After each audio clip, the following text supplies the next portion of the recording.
Dans les bandes de jeunes, il n'y a pas que des garçons, il y a aussi des filles. Certaines d'entre elles ont accepté de nous parler. Le rendez-vous est fixé dans un parc au cœur du quartier européen. Elles sont accompagnées de leurs éducateurs, Mireille et Ngies. Ils tentent d'aider ces jeunes en difficulté. Les jeunes filles ont un avis sur la violence dans les bandes. Tu vas faire Mireille. Ils s'entretuent entre eux, ils se pointent, ils se bagarrent, ils volent, ils violent, et tout ce qui va avec quoi. Les Bogdans, ils ont une réputation de frapper les filles. Les Stevenberg aussi, et les Blackpit aussi. Bon, il y en a certains aussi, c'est les violeurs chez les Blackpit, je sais pas. Et les filles, c'est des couteaux aussi ou alors? Non, c'est les mains. C'est tout? C'est les mains. Bon, et des gazeuses aussi, hein. C'est tout? Et les gilettes. Des gazeuses, ciseaux pour couper les cheveux, c'est tout, hein. Ceinture pour taper, c'est tout. Babousse. C'est tout? Oui, c'est tout. Talons pour frapper aussi. Et il n'y a pas un autre moyen que frapper? Non, mais les filles ne comprennent pas. Ils comprennent pas quand on parle calmement, ils commencent à prendre la confiance. Donc voilà, faut directement taper.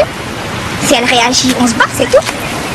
Mais la discussion commencée ce soir-là avec les trois jeunes filles va s'interrompre. Les regards se dirigent vers une rivale qui passe à 100 mètres de là. Je vais la tuer cette fille qui est en face là-bas. Je vais la tuer cette fille. Comme cette fille là-bas, qui vient de passer là, je vais la taper. Pour une raison, parce qu'elle m'a insulté. Bon, elle m'a pas insulté, mais c'est moi qui l'ai cherché. Attends, on arrive. Et pourquoi à ce moment-là tu l'appelles pas Mireille? Pourquoi tu l'appelles pas Mireille à ce moment-là en lui disant il faut que je tape quelqu'un, viens m'aider? Non, parce qu'elle, elle va calmer les choses. Je connais bien Mireille, hein, parce qu'elle connaît aussi bien la fille, donc elle va calmer les choses. Et tu penses qu'elle a raison ou qu'elle a tort, Mireille? Bon, elle a peut-être raison, mais c'est notre problème. Mais en cette soirée d'automne, la nuit tombe très vite et la bagarre éclate, violente.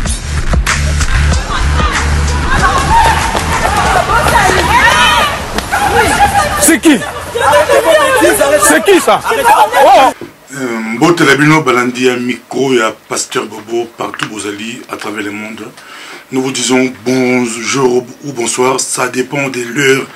à laquelle vous nous regardez. Nous sommes ici à Bruxelles, comme vous le voyez, nous sommes avec Ngies Lazalo Ndoma. Ngies Lazalo Ndoma, je crois, à Ebali à Bruxelles, Azali, directeur, il y a Observatoire Bayaya, à Bruxelles, et puis à la casquette et belé, à Soumaraba, bloc et belé, mais tout ça, il y a un awa, c'est un moment qu'on a eu, n'engagez plus, tout ça, n'a pas de colobiso, bah, congolais, bah, oyo, bah, tiemutu, pour être, bah, défendre la communauté de Bango, n'a pas dit Congo. L'émission, c'est vraiment, ça peut être bilingue, mais on a aussi bien notre communauté, pour la communauté de l'émission, bah, 5 pensa, bah, sur la bilo. Mbote Ngies. Mbote, Papa Bobo. Bali kolanda yo mokili mumba tokaki na campagne na yo swabi Ngies babi oh yes. Oh yes. Ilungo bali ni Ngies oh yes. Do ezali mituna batuni Ngies. Bamso balobi ezali penza ye. Donc Ngies ezali penza ye. Ezali penza ye. Ye wana. Ceux qui basengi au se présenter au moko na micro Pasteur Bobo communauté bali kolanda yo diaspora bali kolanda yo beaucoup plus bana ya Belgique bali kolanda yo Bruxelles ville il y a plus ou moins 1 million d'habitants bali kolanda yo on se présente comment Ngies ebele oyo tozalaki na bango kala ba mususu balobaki nazali artiste comédien danseur. Bamsusu bayebinga na casquette ya assistant social. Bamsusu bayebinga na casquette ya éducateur. Bamsusu bayebinga na casquette ya oyo totanga na bango na ba université comme formateur. Bamsusu comme spécialiste ya sciences de l'éducation. Voilà ba casquette nangai yango wana. Merci beaucoup Nancy Batubele ba munyo malamuko obimi na campagne moko ba biango à l'américaine ozako bouger penza mais batwa pour ça ba Ngies oh yes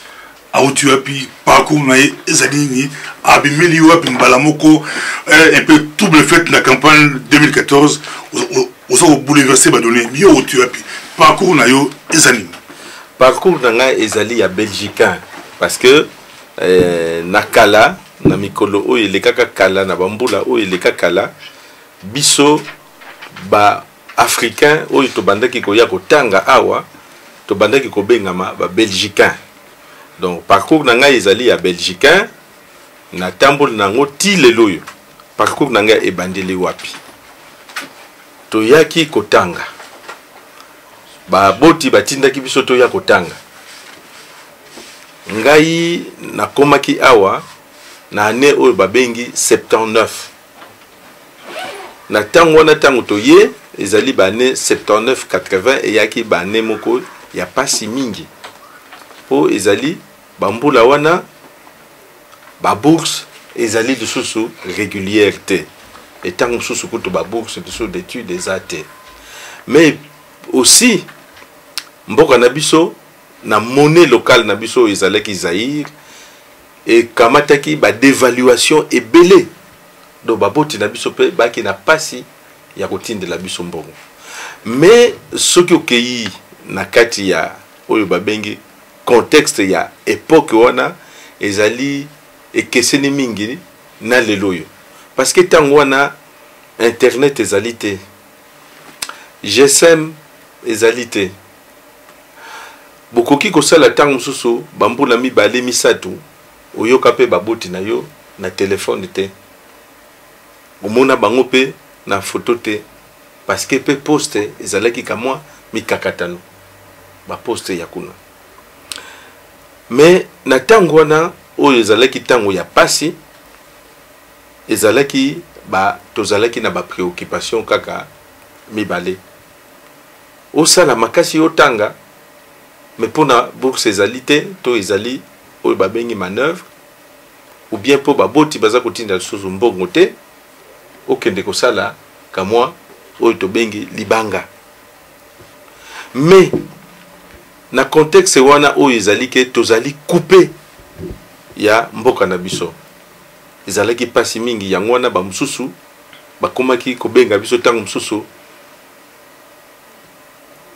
kufa kuputu na yebi te soki boyebi akufela na poto donc la poto akufela na poto mboka yebi yango te makambo ya mboka abosani yango na tango wana nakamataki déjà makanisi oyo na tango ba préoccupation wana na lobi te biso il faut tozala na makambo ya mboka na biso ezalaka na biso elongo pembeni po tobunga te tobunga nzela te tobunga pa itouta te tobunga makambo ya bakoko na biso te tango wana nasalaki théâtre africain ya bétudiant africain na baninga nanga mususu ba mususu ba tika biso lokola Dieudonné Kabongo ba mususu bazali kaka ba Maurice Boyikase na ba ninga nanga ba étudiant aussi baki ba Camerounais lokola Ebobise na sima mikolo na lobi non il faut to sala pe chorale africaine to sali chorale africaine yango pe le longo tango mususu tokomi kosala ba tourner bakomi ko bengisa biso na banda kwa nzambe ba mindelo yo bazalaki nanu ba colon ba ancien colon baza ko sepela na musique na biso tango mususu baza ko lela na loyembo na biso sima nango na lobi pe il faut na sala lisusu yo babengi ballet africain na sala ballet africain na mabina ya bokoko na sima mikolo na bane oyo babengi 84 85 86 87 wana mitindo awa ba komi koloba ke ba kelasi na biso na mboka ekiti makasi donc soki okomi awa po oya kotanga po bazwa yo na université ba lobi ba condition il faut que ça la équivalence à part équivalence ba lobi surtout il faut garant donc aux alawana mutu moko ye atela make ngazali na ba moyen ya ko sunga étudiant oyo soki akui maladie nga na futi soki akufi nga na zongisi ye mboka na tango wana bato mwindu baza kosala bazali te penza ya solo bazali te parce que ba famille ezalaki mingi te ba famille mususu yaki ba famille diplomatique mais ezalaki mingi te na sima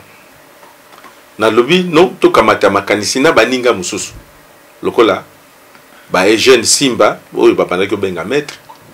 to sanganaki to zalaki na kati ya association oyo babengi centre social culturel africain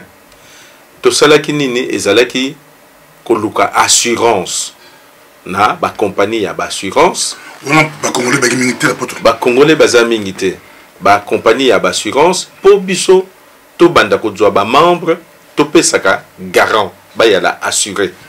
donc na tango wana ba étudiant ebele ba bandaki ko ya epa na biso po bakamata certificat ya garant et bazala en ordre ba koma bango na kelasi bambula nyonso to wana ba étudiant ebele batangaki pona kaka na likanisi wana to kamataki na sima to ye kokoma oyo na likambu oyo to bengi na bane 93 94 oyo bana na biso to komika mwa ebele bana ebele to ye na bana ebele to bengi si bana ebele bana bakomi ba New Jack tango bana bakomi ba New Jack ngai na kamati lisusu motindo na lobi bazali bana na biso il faut to kamba bango il faut to sunga bango kosunga toza kosunga bango tozo kokende pa ya bakonzi ya mboka oyo na banzi na commune na Saint-Jos sango etikalaka tango wana ezalaki mbala ya liboso bana bato mwindu non na yebanaki déjà liboso parce que tango to sali théâtre na 79 80 tango to sali ballet tango na sali ballet tango na sali chorale tango to yiko sala na 84 85 86 association ezopia ba garant to yebanaki déjà mais ko en pleurs présentant au surpris la jeune ampleur si to ampleur ezalaki déjà parce que na tango wana tango tozoloba na bambula wana lokola tozalaki mingi te toyebanaki biso nyonso donc na yebanaki déjà na tango wana na laki déjà mutu ya koyebana na banzi kutu nde sima bato babosanaki nga babungi nga mais na liboso wana na yebanaki mingi parce que nazosala masano wana et lokola tozalaki mingi te ba fête nyonso tout ya culturel naza ko animer yango ba fête nyonso tout ba lobi ke o pa iboye masano ya ba africain zali naza ko animer yango donc tango wana na yebanaki mingi parce que tozalaki mingi te mais na 93 c'est vrai que tango wana naza déjà installé nazalaki déjà na salle mobimba nazalaki déjà na structure na bandaki ko animer tango na ye komona ke bana na biso bakomi kosanga na place moko parce que esika bakende ezali te na kamataki bango lokola babimisaki bitumba na bana ya barab na lobite malamu na kamata bango na kamba bango pe yango wana toningisaki tango wana na kati ya commune parce que ezalaki mbala liboso na banda komema bilenge pour tout ça la manifestation pour bakamata en charge ba l'état ya mboko yo kamata en charge makambo ya bilenge na biso et toleki wana toye na bambulo yo babengi 1998 kuna a ba Rwandais ba envahir Congo ngana kamata ki lisusu ba initiative ya koloba il faut que ça la manifestation na mokili mobimba ba yebake mboka na biso ezali na pasi na sali ba manifestation oyo na pesa ki kombo debout congolais manifestation liboso tokende kotelama na liboso il y a palais de justice justice ça autant pendant au continuer to soki na debout congolais bali kolanda biso to zongelango manguta di Congo mais to zongi susu na yo moko campagne électorale na yo ou ezali kokende bato bali komona mpenza yali makasi mais question yango yo campagne na yo eza axé sur quoi je crois vous avez dit candidat na écolo campagne na yo eza axé sur quoi campagne na ngai donc soki ngai na sali politique na lingi loyenge te na ke kosala politique te po na loyenge po nazala na mutu ya politique nga nazali mutu ya politique te nga nazali mosali nazali mosali oyo na kati ya communauté na biso. Donc soki nasali politique ezali pote na continuer kosala musala oyo nasalaka. Yango wana il faut na pona epai nini na kosali la politique. Na ba matière nini oyo na kosala politique. Donc na kokamata ngai na ke kosala na se présenter na région mais pour na région T ezali pona oyo babengaki communauté française ou sikoyo baza koloba fédération Wallonie-Bruxelles. Pona nini? Parce que ezali pamba te. Parce que nayebi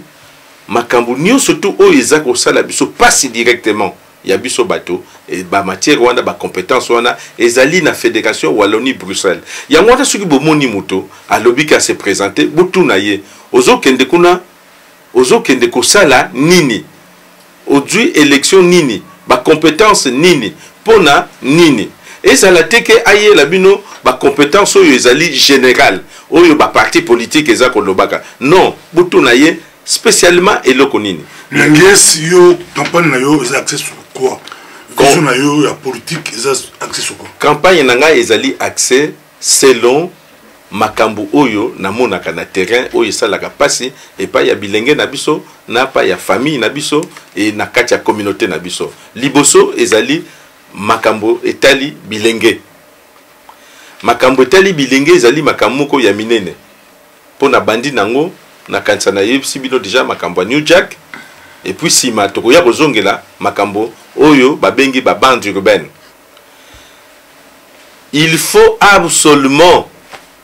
tomeka kotala makambo bilenge. Il faut absolument ba bilenge na biso ba se retrouver. Pona nini bilenge? Parce que bilenge bangonde bakobate la biso na tango mikolo na biso ekomi yasuka to tango tokomi mibange. Soki bilenge na biso bazali formé. Soki bilenge na biso bazali encadré. Soki bilenge na biso bazali na bomotote bakoka kobate la biso te bakoka pe kosalo babengi lobbying te pona kobate la mboka na biso oyo yakala parce que makambo ebele ya mboka na biso esamba maka awa ba decidaka yango awa ba imposaka yango awa eloko oyo ezanga biso oyo ba mususu bazanango oyo babengi lobbying. Donc il faut tout ça là nyonso tout génération ya bana na biso bazala épanoui bazala formé bakota na kati ya misala ya ndenge na ndenge ya ba institution ya ndenge na ndenge awa pour bango ba former lobbying na biso mikolo nyonso tout tango na kambaka bana ba projet na ngai ezalaka ba ya basakana te ba ezalaka basakana me na yekolisa bango mayele observatoire baya eza ba jeune to li ko rappeler que ba jeune bali kolanda biso mais na point oyo to se pele jeune moko akodeka awa a poser aux questions mais continuons le bas jeune moko alikoya a poser aux questions par rapport yango il y a des tali ba jeune ebele bali kolanda yo miko pasteur boto qui même na meeting na yo ba jeune ba yambaki yo to monde ba jeune ebele to se pele jeune moko peut poser aux questions en direct mais observatoire bayaya c'est quoi par rapport ba jeune observatoire bayaya ezali esangisi expérience na mayele oyo na tsoki na kotanga na expérience oyo na tsoki ya vécu na ngai na moni ndenge communauté na biso et se développer na pasi oyo ezalaki na kati ya communauté na biso eye kokoma makasi surtout tango bana babomani bakomi kosala ba groupe o biso tozali basongolo groupe na biso babengi yango songolo badui kombo ya commune ba mitié oyo kuna pe batie boye et puis soki bakutani bakomi kobunda kotiana bambeli kobambana ba marto kokatana na basi na tango wana na telemaki tango oyo na monike mwana liboso akufaki na kati ya galerie d'Ixelles tango mwana kufi Natali na kati mwana auto États-Unis mwana wana utaki États-Unis tango mwana wana kufi Natali ba condition nini akufeli na mona kike na kati ya galerie insécurité komaki makasi soki bakangi yo bakomi kobeta yo na bana wana ba commerçant nyo surtout bakokanga ba porte na butu wana soki oza koleka babotoli yo saki bakoti na kati ya galerie soko landi bango basasi yo kuna na kati na lobaki nini na lobi te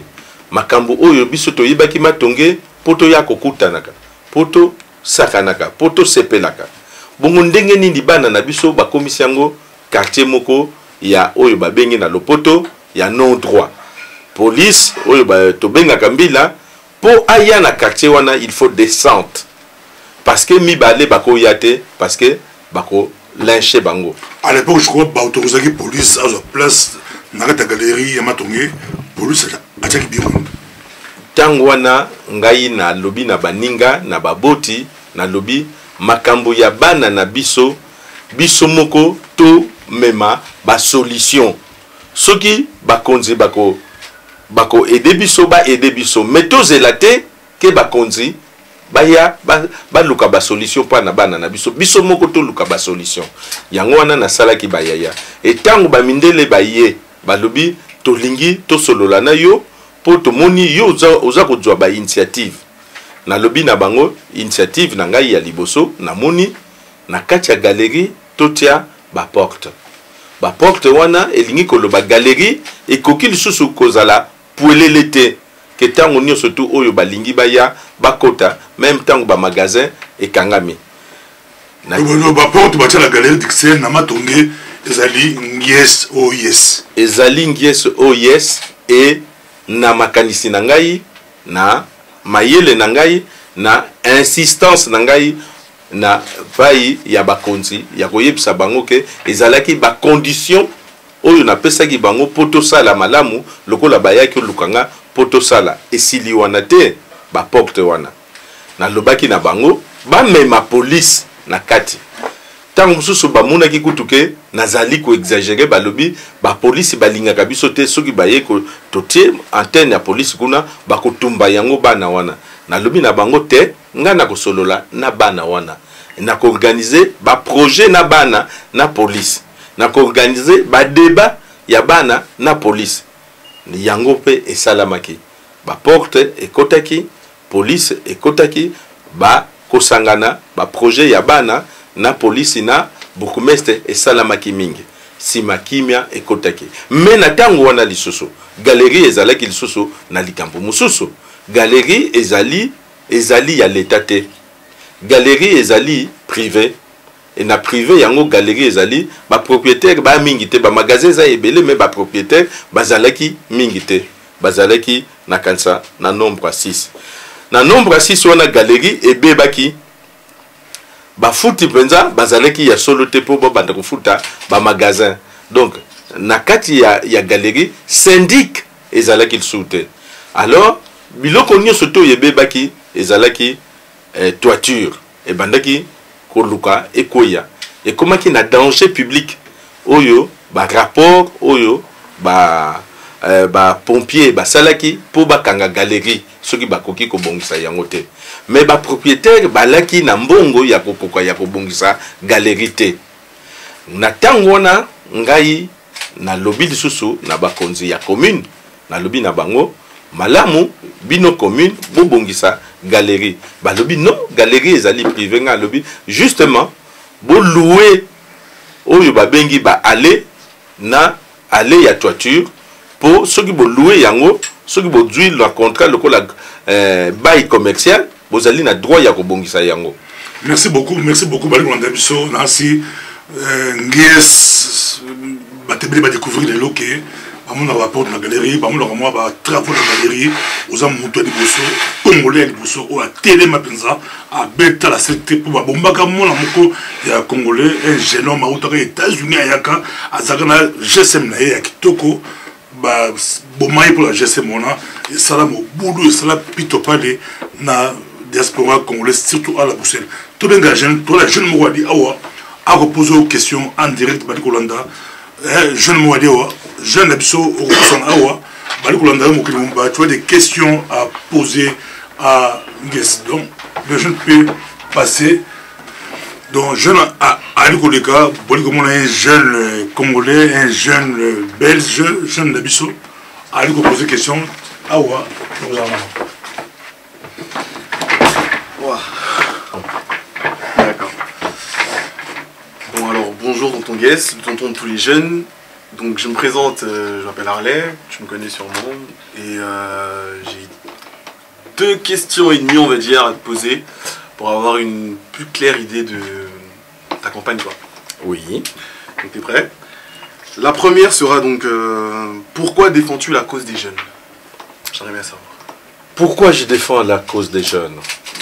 Et c'est d'abord, c'est pour les jeunes. Peut-être oui, mais d'abord, c'est pour moi-même. Parce que la jeunesse, c'est mon avenir. Les jours que je n'aurai plus la force,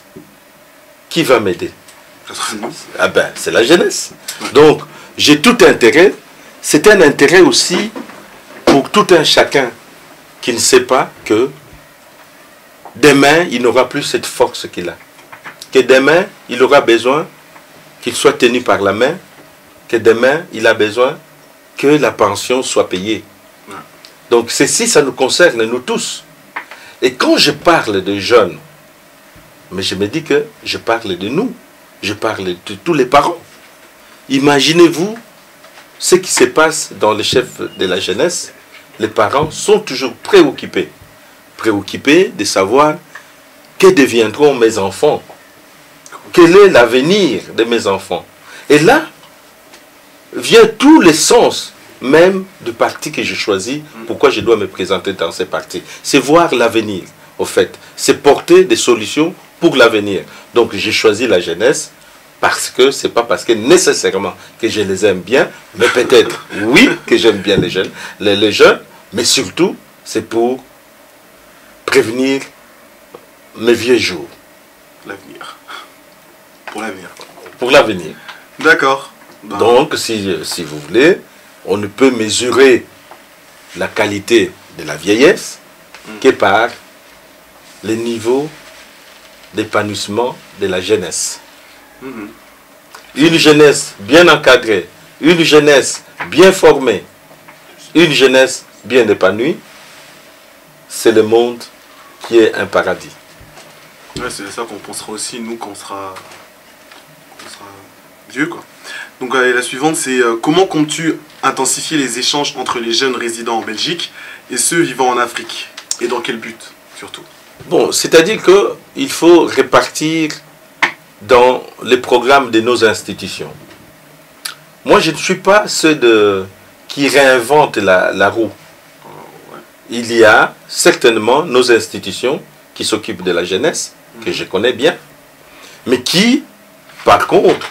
prévoient parfois certains programmes. Mais ces programmes-là, il faut les adapter. Il faut les adapter aux réalités d'aujourd'hui, aux réalités des jeunes.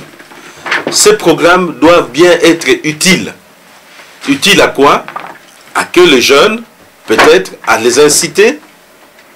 de changer peut-être le cap. Peut-être de voir ailleurs. Mais aussi, ces échanges des jeunes peuvent nous permettre de diminuer peut-être l'enlisement de la jeunesse ici ou l'enlisement du chômage ici. Et aussi, parfois, d'amener un bien-être aussi en Afrique. Parce que parmi ces jeunes, sont beaucoup qui sont formés, qui ont des diplômes, qui ont des formations. Voilà pourquoi je vais absolument travailler avec les institutions de la jeunesse pour essayer d'adapter leur politique, leur programme à la jeunesse d'aujourd'hui. Est-ce que les maisons des jeunes sont encore adaptées à l'époque d'aujourd'hui? Je ne sais pas, il faut voir. Et à ce moment-là, je pense que ma première action sera de réunir les spécialistes de la jeunesse, les associations, pour réfléchir et pour essayer d'amener quelque chose de nouveau, d'innover. Aussi, de permettre plusieurs expériences de gens, peut-être plusieurs pédagogies, des gens qui viennent d'ailleurs, qui ont peut-être une autre connaissance ou une autre façon de faire les choses. Il ne faut pas les tout, il ne faut pas croire qu'il y a une seule pédagogie, il y a une seule méthode pour essayer d'encadrer les jeunes. Les jeunes sont multiformes, multicultures. Donc, il faut plusieurs pédagogies et plusieurs expériences. Le tout, c'est l'efficacité. En tout cas, merci beaucoup. Je crois que les jeunes vous ont vraiment suivi. Tous les gens la déclaration là, au sein de la déclaration, tu es bien réagir, tu es bien pour ça, yes ou yes, à expliquer monsieur madame. yo le biki matonge wana ozobunda bitumba no dike matonge elongwa zo pour les touristes olongolo banini c'est matonge za zo pour les touristes. Oui, parce que maloba wana eloba makamingi na tango nunga ezalaki et puis ce kotali yango dans l'effet que ça donne c'est ça. Tout le monde a kanama tonge ba camion ebele ba autocar ba mususu ba uti Asie ba mususu ba uti Canada ba mususu ba uti États-Unis ba ye kotala quartier ya ba africain. Mais tant ba ya kotala ka quartier ya ba africain ba bimi peka kandengwana. Mais pona nini liboso nunga ekotaki ngai na mekaki kosolola na ba commerçant na ba bilenge ya koloba bobo ya ba touriste te parce que ba mboka ebele e vivaka na tourisme pas ba touriste ezali nde mbongo ezali mais seulement il y a un vrai problème na quartier ya Matonge toyebaka ko offrir eloko ba touriste oyo bakoki kolingate oyo bakoki kokendete kala to proposaka basombaka te parce que pona nini toyebi ko inventer te ou bien ko innover te na ba commerce na biso na ba projet na biso to proposaka bango. Par exemple bomoni ngai na lati oyo ngieso yes comme griffe ezali nini ezali écharpe mais le loti na kati ya parlement bakomi kosomba ba mindele nyo surtout bazo sombango mais ezali nango produit dérivé ya pagne au lieu de mususu bote que la ye pagne ozo proposer na Matonge basa avec eux ce n'est pas seulement ça ba s'adapter na ba produit dérivé na biso o to salaka eloko na lingi lelo yo ko mbunda nango ya ko créer boutique moko lokola ndenge zalaka boutique ya des aides sociales ou bien aides juridiques. Ngana lingi to créer boutique moko ya aide comptable na marketing. Et lingi koloba nini? Ba mama na biso bazali wana, ba papa na biso bazali wana. Oyo tango mususu ezalaka lelo afongoli magasin lobi kangami, lelo afongoli magasin lobi kangami, mais basunga bango. Baloba na bango ndenge nini balakisa bango tango mususu ndenge nini basalaka ba déclaration. Marketing ndenge ba geraka marketing no ba eloko ba kolonda biso tant pe eloko kende ba kolonda biso penza mais Matonge ngo yozo lobila Matonge change Matonge comme ba pakistanais ateka konga pakistanais ateka mbinzo eko ba indien ba magasin ba congolais ya sumingi te de ba touriste on a le but ko risquer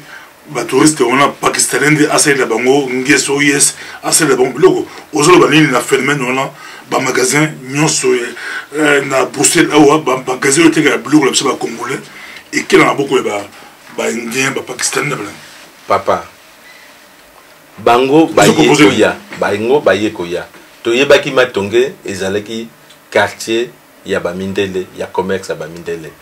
to kamata ki quartier wana ekomaki ya biso soki bango baye to koki lisusu kozongela quartier yango wana to lingi to proposer ba projet solo ya ba pona ba mama na biso pona ba papa na biso oyo ya ba boutique wana naza koloba ya aide comptable na aide ya marketing et koki kozala aussi na ba conseil musu comment bato bakoki ko s'associer parce que bato wana mususu bakamataka ba magasin bazalaka na force ya association biso tozali na force ya association te parce que biso tokanisaka okoki ko sala seulement makambo yo moko ata okoki ko sala ozali na capitale ya yo moko mais tant mususu keba ozwa maki non nio surtout otiango na oyo babengaka na panier moko awa watango mususu malamu osangana otia ndambo kuna pe otia ndambo me bozali mine misato po bozalaka na force po perte ezalaka ya yo moko te po pe ko gagner ezalaka ya yo moko te soki to bandi ko sungana ko simbana na force ya ba association ba immeuble beleza wana to ko somba yango merci beaucoup ba kolonda yo to ko kende tout ça mais avant ozo point mi balé ya action na yo aux jeunesse au la famille mais avant tout la famille dans le retour montuna aux journalistes écolo ba ko voter le 25 mai à vote ba to ba ko voter ba sa nini ko ba mona yo ozali wapi e ko zana nini ba li kolanda yo expliquer baninga bandeko bilenge ba papa na ba mama na kanisa bomeka kolanda ngai ka mwa malamu. Vote ezali eloko moko ya responsabilité. Ba responsabilité wana eza pour na biso. Vote ezali moyen moko ya ko résister tant soso bolobi ke tozali komona ba injustice moko tozanango. Mais na vote bokoki ko résister. Bokanisa te ke vote ekosala eloko te pona nini na voter de toutes les façons makambo changeaka te. Non. Vote ezali eloko moko te ezali lokola tozali na kati ya mutuka. Na kati ya mutuka wana il faut toyeba nani oyo tokopesa fongola. Soki na lingi ndeko na ngai, soki na lingi mobali na ngai, soki na lingi mwasi na ngai, mais soki na moni na mutuka wana ya ameli masanga lango alingi akumba biso tokobotola ye fongola soki to lingi ye. Tokoloba te kokamata fongola kokumba te parce que ti okoboma biso. Te okoboma biso okoboma yo okoboma biso. Donc tant wana to lingi ye tokobotola ye fongola. Soki ayebi kokumba te tokobotola ye fongola. Mais vote ezali te ke ezali poto kende ko voter batu ya famille na biso. Poto voter batu ya mboka na batu yo ya village na biso batu to lubaka munoko moko. Tozali na kati ya communauté. Le 25 mai touti mboka moko Congo ezali mama na biso Congo. Tozali awa tozali biso na biso na matanga tozalaka biso na biso na makamuni surtout tozalaka biso na biso. Totika nanu makambo oyo ke toko voter pona loyenge. Toko pesa fongola mokumbi oyo ayebi kokumba. Oyo se tomonaki lobi akumba ki malamu. Wana topesi ye. Oyo tomoni alangwa kite. Donc mutu nyonso tu oyo akoluka ba voter ye butu na ye nanu botala ye. Est-ce que lobi akumba ki malamu akumba ka malamu? Parce que boye bakake mutu oyo azali na misala ya batu. Soki akomi na politique akosala misala ya batu. Mutu oyo azali na musala ya ye moko soki akomi na politique akosala politique pona ye moko. Ndenge nini boko votele ngai. Boko votele ngai na parti oyo yango moko oyo namoni na ba parti nyonso tu oyo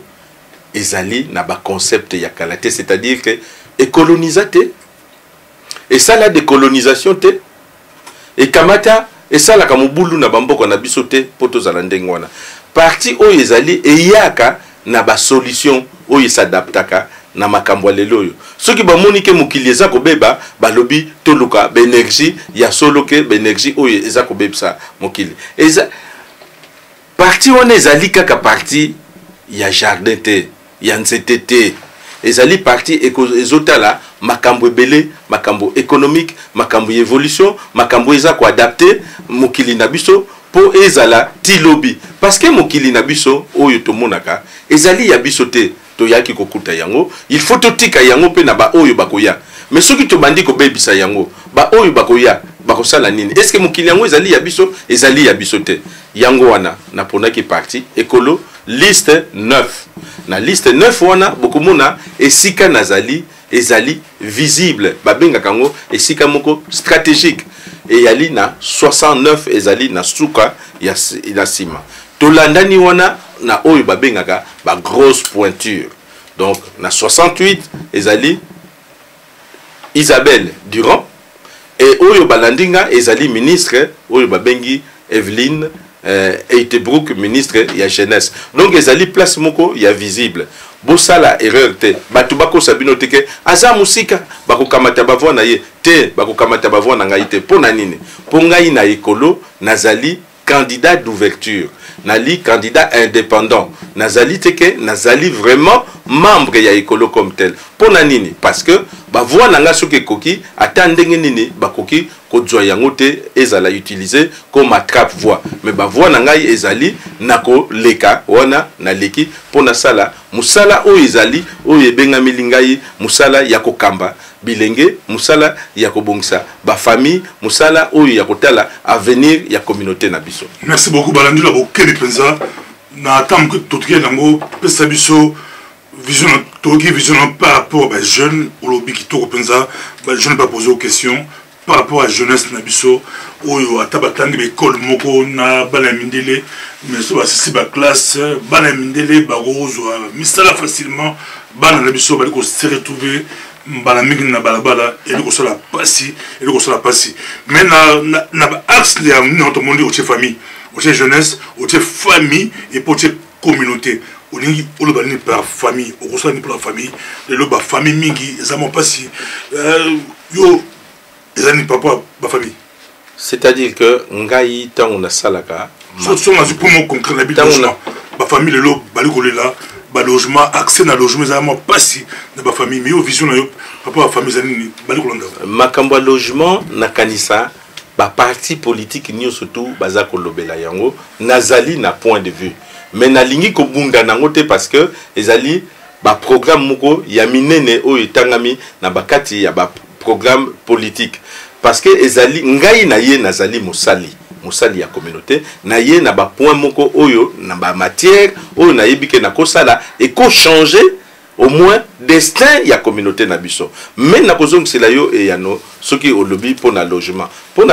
na kanisa makanisi na ngai ya malamu ezali il faut programme o eleki ya gouvernement eleki na région bruxelloise et kamataki mikano belé pour basala ba maison sociale ebele parce que na kati ya Bruxelles awa défi ezali batu bazo comme belé bandako ezamuke mais bakamataki mitindo basala bandako ebele mais bandako wana pour na kosala yango ezali un peu difficile non seulement ezali budget non seulement ezali budget maison sociale adaptée mais non seulement budget parce que na lingina sili salikambo et bongi bato bayeba non seulement il faut gouvernement et dégager budget mais il faut et doit aussi autorisation de bâtir il y a permis de bâtir ezali toujours facilité et puis bisika ezalité bon ngana lobi boye na ba logement oyo ezali parce que ezokokate bato batondi na ba liste ya logement bazo doit logement te bazali na liste d'attente l'état ebungi asala boye soki bato wana azali na liste d'attente aza ko futela pai oyo babengi et pas ya ba privé il faut basa la différence entre mbongo oyo akoki ko futa na maison sociale na différence oyo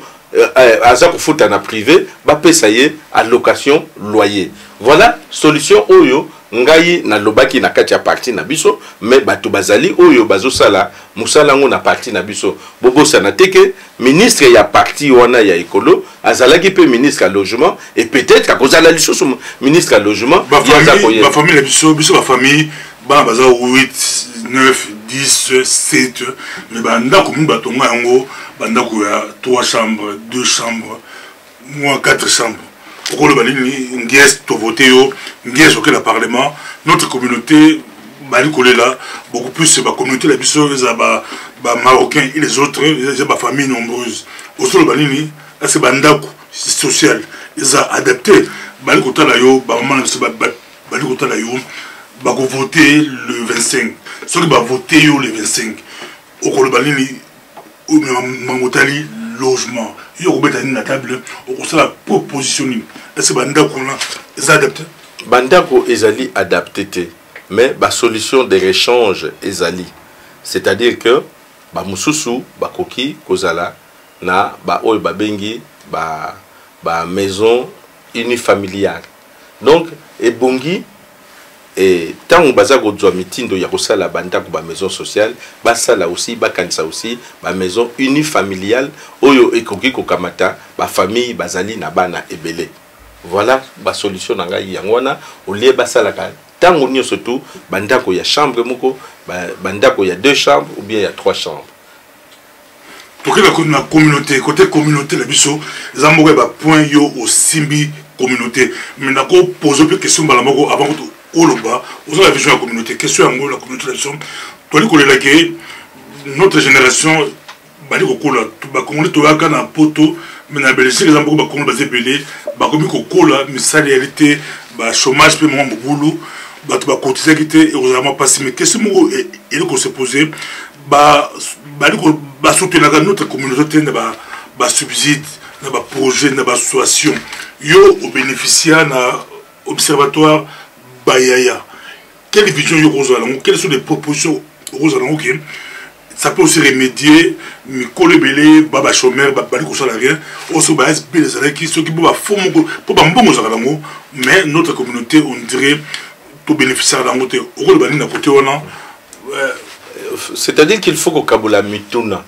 na mituna oyo na préoccupation oyo pesinga il faut que kabula mituna ya liboso est-ce que l'association na biso ezwaka ba subside moko suffisante pour le fonctionnement association moko te ezwaka yango agrément oyo babengi agrément et pas ya ministère ya tutelle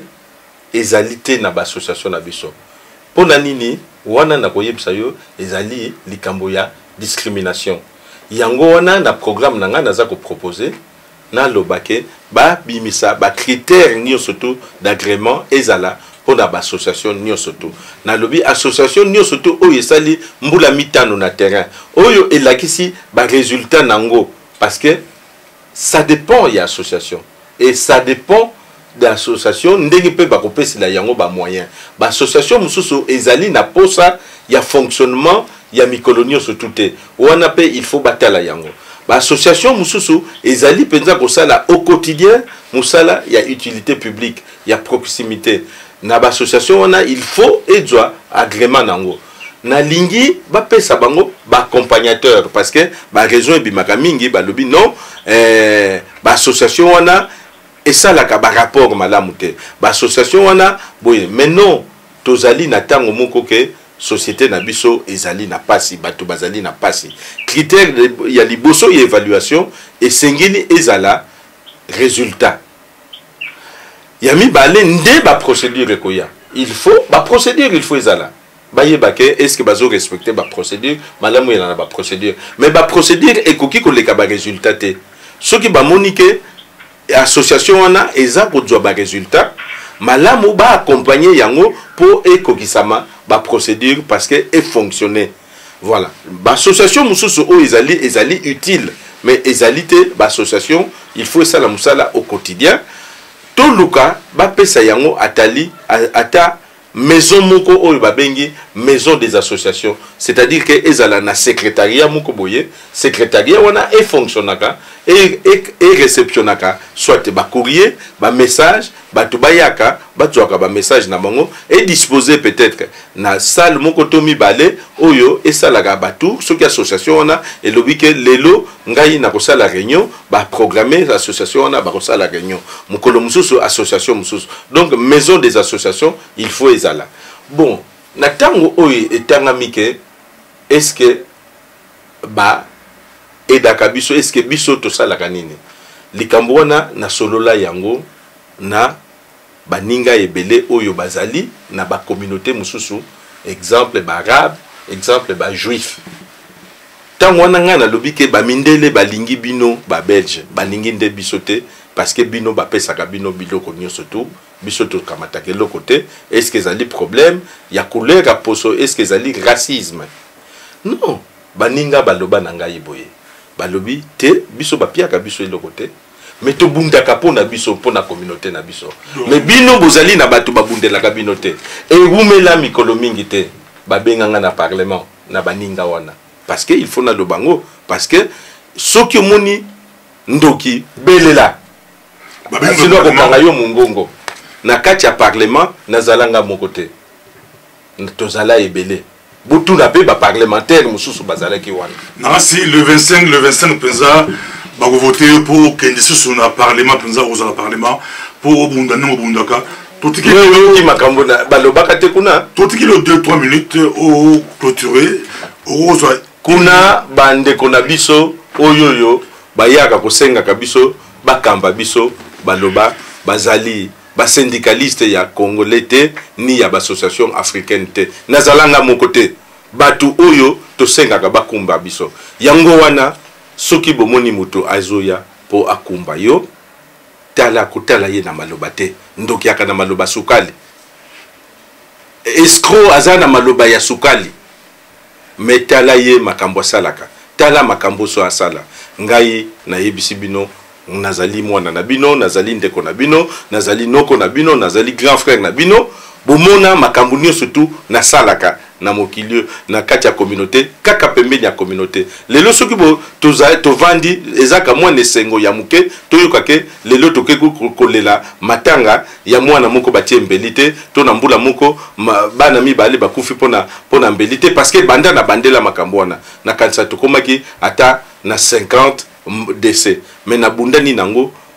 butu moyi ti lelo yo tokomi na kimia. Est-ce que ça est sengoto ezali esengo na lobi te ke na résoudre ba problème nyonso to mais na lobi ke nazalaki na nzela tango ba mususu baza koseka makambo nazo sala bazolo bananga yo landaka bana wana baloka bango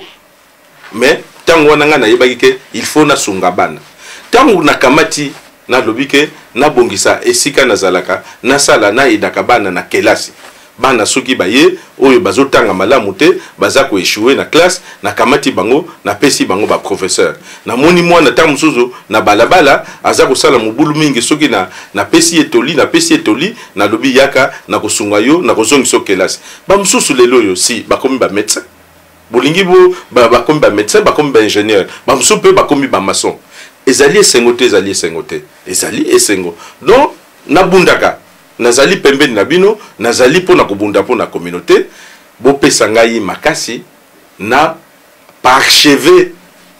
etumba nanga wana tokende musika na etumba nanga wana pamba te toya kokuta bamboka ya ba communauté bango moko bazalaki na ba communauté bazali na ba communauté na bango babengi flamand babengi wallon babengi allemand soki belge atuni yo oza belge oui oza belge nani a belge flamand ou a belge wallon ou a belge nani mais oyo pe bapaya nyonso to baya soki tuni a belge na belge italien badzwa pe bango oyo ya bango bamisunga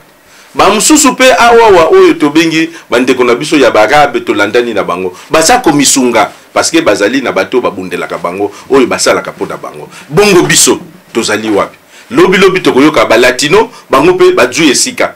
lobi tokoyoka bato à l'est bango pe badzu esika mais biso tokotikala ka boye parce que tolingi kopesa fongola ya mutuka na biso na mutu nyonso tout.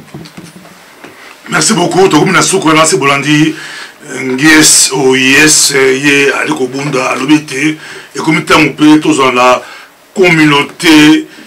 belgo congolaise donc aux belges aux congolais ngi aza belge aza flamand aza belge aza wallon et puis il y a bunda penza pour akitsa to ya mortalité dans le milieu il y a ba congolais et que ceux qui le 25 to PC ba voir à qui le parlement il y a bunda pour la biso il y a continuer tout mané pour la biso nasi ezaki le ballon na suka to comme na suka ezaki plaisir kozana yo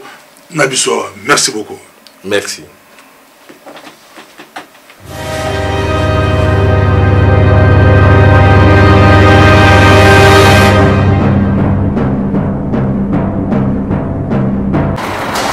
bata États-Unis, bata France, bata Belgique, bata Autriche, bata mokili mobimba bola ndaka mika pasteur boboza kitoko ngape na uti penda Autriche ko nazo kende nazo zonga Autriche kaka pona micro pasteur bobo oye eza elengi sukali